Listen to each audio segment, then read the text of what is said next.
Not long ago, I finally got my driver's license, and I figured that there was no better way to celebrate this newfound freedom than a little foray out to one of South East Queensland's many natural wonders. This time I ventured to the Moogerah Peaks, the place I used to visit on school camp and the site of so many of my fondest memories.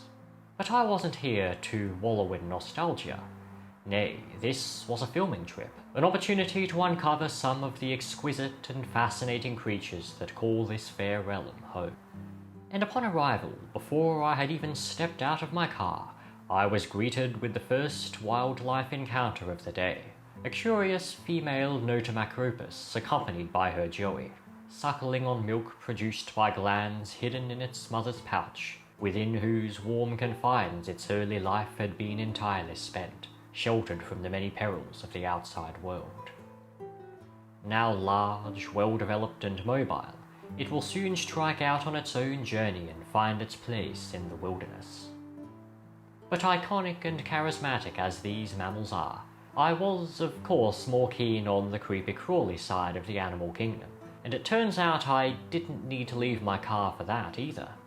Perched upon the bonnet, having just endured what I can only presume must have been one hell of a ride for a creature so small, was Thyralia.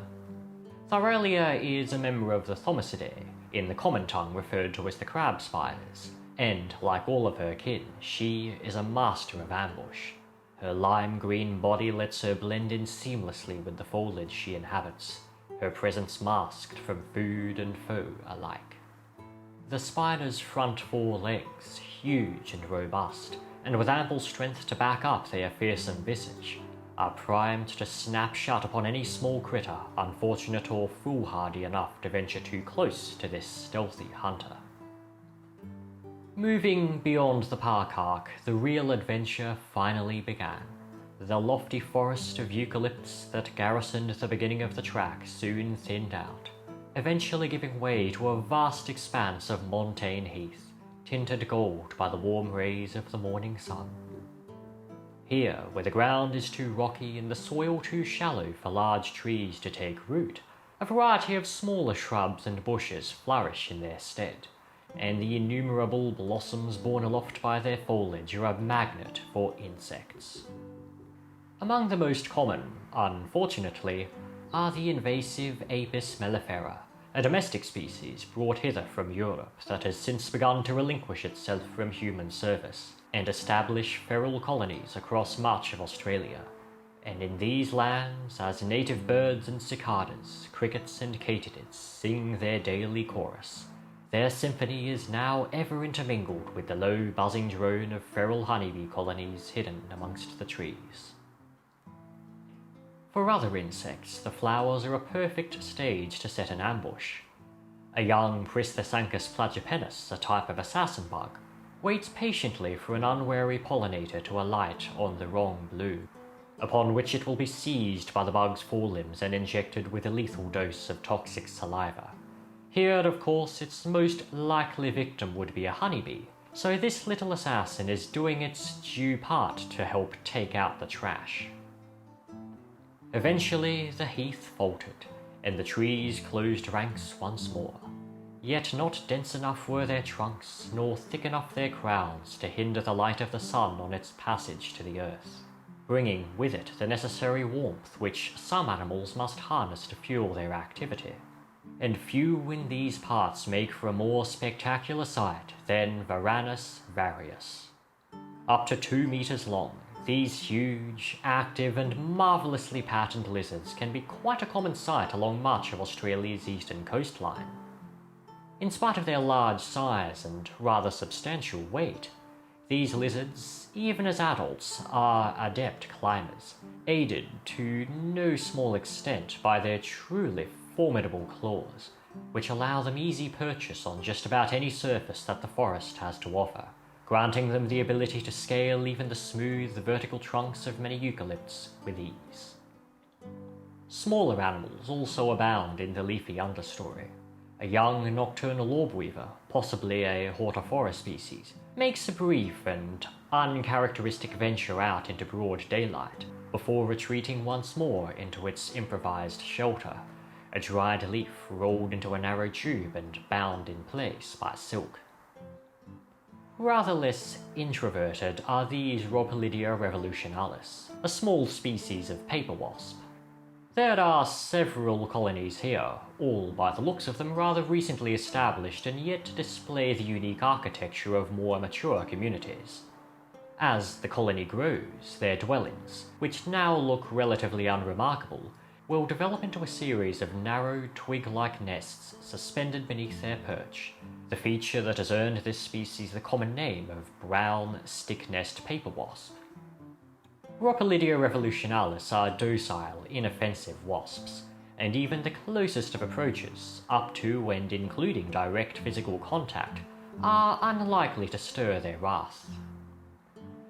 But beneath trees tall and flowers fair, there lies yet another domain seldom touched by light or air, a hidden world of diggers, of decomposers, and of nocturnal hunters patiently awaiting the oncoming nightfall, a secretive suite of miniature marvels that resides mere centimeters away from our prying eyes.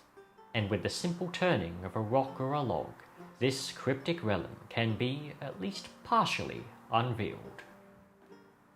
This must surely be one of the strangest creatures that can be found here, Mesothrombium. It's a kind of velvet mite, a group of arachnids that, as juveniles, exist as parasites of insects and other arthropods. Though mature specimens like this are free-living active hunters, ambling gingerly through the undergrowth in search of their next meal. Though entirely harmless to humans, velvet mites are not without defense, possessing chemical compounds that make them a most unpleasant and distasteful meal for any would-be attackers, for which the mite's vivid scarlet coloration serves as a warning. So effective is this chemical deterrent that adults of these arachnids face few to no natural predators. And nor are mites the only arachnids sheltering beneath the fallen logs that lay scattered throughout the area. Spiders also thrive here, and wedged tightly beneath a loose sheet of bark is one of the fastest of them all, Charaops raveni, a nocturnal hunter that, come nightfall, will emerge out into the open to ambush her prey, and there are precious few creatures that could hope to outrun a killer so swift. Similar in many respects is this Trachycosmid. Like Charaops, she's a master of slipping into tight crevices, and possesses similar adaptations, including a greatly compressed body, and laterograde legs that are held flat against the ground instead of arching above the spider's back, taking up less vertical space than the conventional spider gait, and allowing her to scuttle sideways in the likeness of a crab. Though not quite as fast as selenopids like Charaops, Trachycosmids are nevertheless capable of moving at considerable speeds, and can also get substantially larger than the former, which puts a somewhat broader selection of prey items on the menu. Beneath another log, accompanied by a small mantis, is yet another speedster of the spider world, Heteropoda jugulans. She too is a nocturnal hunter, and come sunset will emerge from her cozy hideout to sit in wait for prey, her spindly legs splayed out, each covered in sensory hairs primed to detect the faintest of airborne vibrations, ready to pounce upon her quarry with blinding speed. Heteropoda jugulans are supreme opportunists, happy to make the most out of just about any habitat, and from the inner city suburbs to the wild lands beyond, they maintain a near ubiquitous presence. But not all of the spiders sheltering beneath these fallen logs are using them as temporary lodging. Some are permanent residents. This strange web is the abode of a fat, sedentary object sometimes known as a funnel web spider.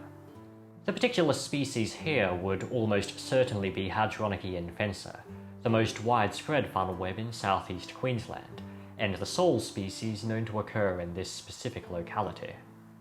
Hadronician fencer employs a modus operandi typical of funnel webs, constructing a complex web with multiple entrances, each fringed with a dense network of trip lines that extend far beyond the spider's dwelling, alerting the occupant to the movements of anything that strays within the vicinity of its lair.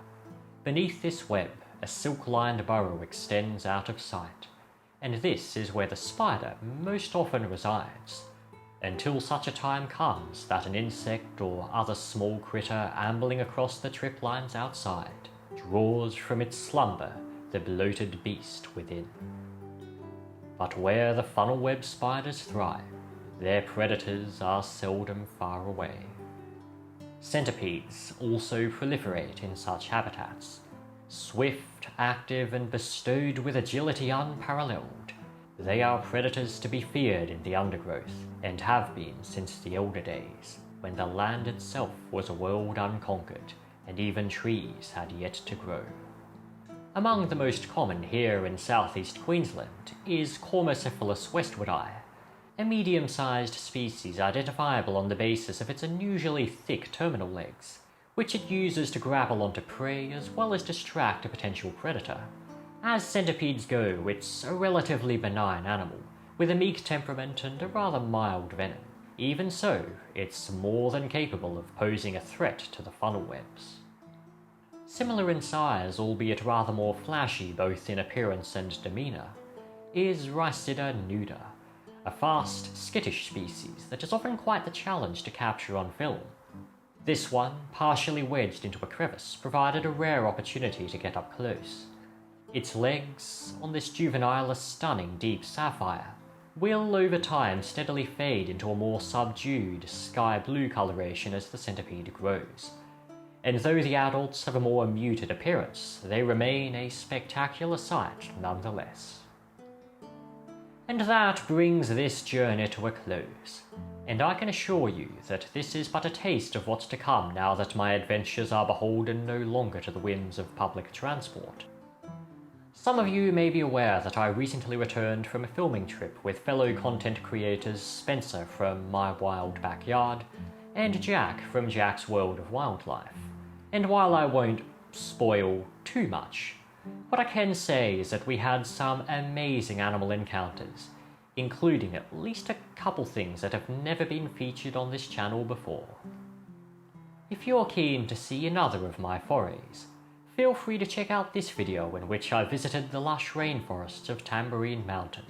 And if the wasps featured in this upload interested you, then perhaps this video may shed a little more light on these fascinating insects. And of course, don't forget to subscribe if you enjoy my content. Thanks for watching, and may your earries receive you at your journey's end.